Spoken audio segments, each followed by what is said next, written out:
Technician ইমনের পক্ষ থেকে স্যারকে আরেকটা ছোট গিফট, একটা লাল গোলাপের শুভেচ্ছা। এই লাল গোলাপটা পেয়ে আপনার কেমন লাগছে একটু যদি বলতেন। খুব ভালো লাগছে। এই অনুভূতি আসলে ভাষায় প্রকাশ করার মতো নয়। তো আমি সে সাথে আমার যে আনন্দ, যে উল্লাস, সেটা আমি আজকে যে আমাদের যে অতিথিরা রয়েছেন এবং আজমিরার যে সম্মানিত গ্রাহকরা রয়েছেন সবার মাঝে ভাগ করে দিলাম।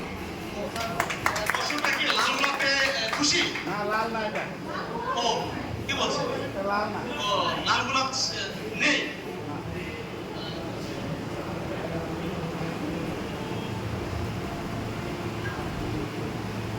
আচ্ছা, লাল একটা কাপড় রয়েছে, এটা আসলে কোথাও মিস করেছে হয়তো। এই লাল কাপড়টি জাস্ট এইভাবে